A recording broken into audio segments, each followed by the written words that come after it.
آج احمد فراز کی غزل لے کر حاضر ہوا ہوں۔ تو کس طرح سے یہ احسان مگر اتارے گا، تو کس طرح سے یہ احسان مگر اتارے گا، عطا کرے گا جو دستار سر اتارے گا۔ نہ مانگے ایک بھی لمحہ خوشی کا دنیا سے، یہ قرض وہ ہے جسے عمر بھر اتارے گا۔ یہ عمر بھر کی تھکن ایک دن تو اترے گی، کوئی تو دوش سے بار سفر اتارے گا۔ یہ لگ رہا ہے ستاروں کی چال سے کہ فلک کوئی عذاب میری خاک پر اتارے گا۔ یہ لگ رہا ہے ستاروں کی چال سے کہ فلک کوئی عذاب میری خاک پر اتارے گا۔ چمن کو زہر سے سینچا ہے باغبان فراز، اجل گرفتہ ہی کوئی ثمر اتارے گا۔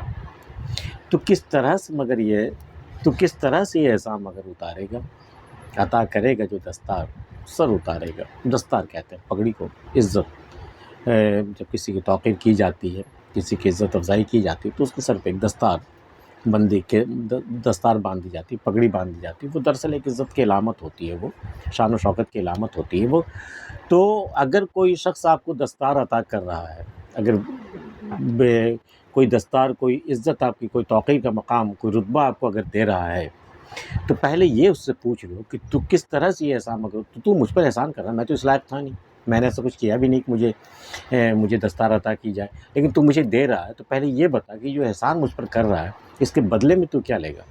پہلے یہ پوچھ لے اس سے، تو کس طرح سے یہ احسان مگر اتارے گا، عطا کرے گا جو دستار سر اتارے گا۔ آج تو مجھے دستار عطا کر کے کل سر اتارے گا، کیا ایسا تم نے سوچا، ایسا تمہارا پلان ہے؟ یہ مجھے پہلے بتا دے، اس کے بعد میں دستار قبول کروں یا نہ کروں۔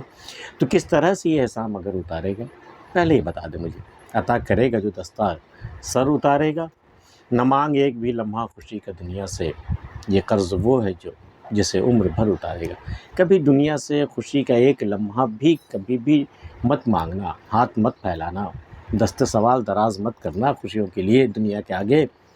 مل تو جائے گی، مانگے پر مل جائے گی۔ نہ مانگ ایک بھی لمحہ خوشی کا دنیا سے، یہ قرض وہ ہے جسے عمر بھر اتارے گا۔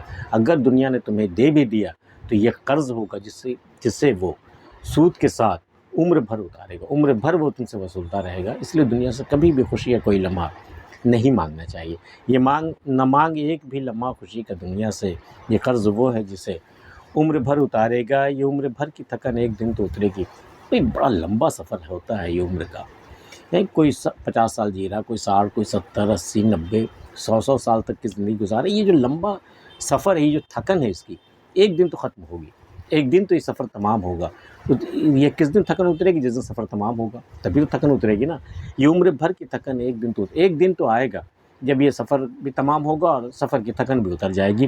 کوئی تو دوست سے بارے سفر اتارے گا، کوئی تو میرے کاندھے سے اس سفر کا بوجھ وہ اتار دے گا۔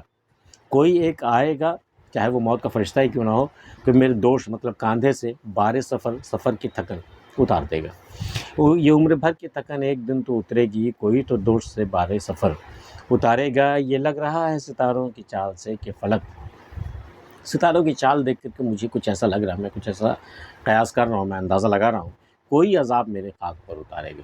یہ جو ستارے جو چال بدل رہے ہیں نا، یہ جیسے آسمان پہ ستارے کی جو چال ہے نا، اس سے مجھے لگ رہا ہے کہ یہ کوئی عذاب میری خاک پر اتارے گا۔ اب اس کے دو معنی ہو سکتے ہیں، یا تو خاک جو ابھی خاکی جو میں زندہ ہوں اس پر کوئی عذاب اترے گا، اور یا جب میں خاک ہو جاؤں گا، جب میں مٹی میں مل جاؤں گا تو تب یہ عذاب اترے گا میری طرف، میرے اوپر، میری خاک پر۔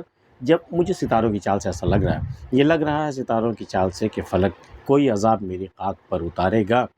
چمن کو زہر سے سینچا ہے باغبان فراز، اس چمن کو، اس ملک کو، اس وطن کو، ہمارے جو باغباں جن کے حوالے ہے ان کی باغ ڈور، وہ چمن کو سینچ تو رہا ہے، پانی تو دے رہا ہے، لیکن زہر ملا ہوا۔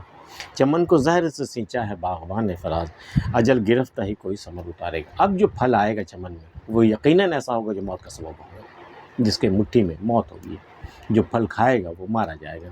چمن کو زہر سے سینچا ہے باغبان فراز، اجل گرفتہ ہی کوئی ثمر اتارے گا۔ احمد فراز کی غزل آپ کو پسند آئی ہو تو اسے لائک کر سکتے ہیں، اور اگر آپ نے ہمارا چینل سبسکرائب نہیں کیا تو ایسی چیزیں سننے کے لیے سبسکرائب کر سکتے ہیں۔ ملتے ہیں پھر کسی اگلی ویڈیو میں، تب تک کے لیے اللہ حافظ۔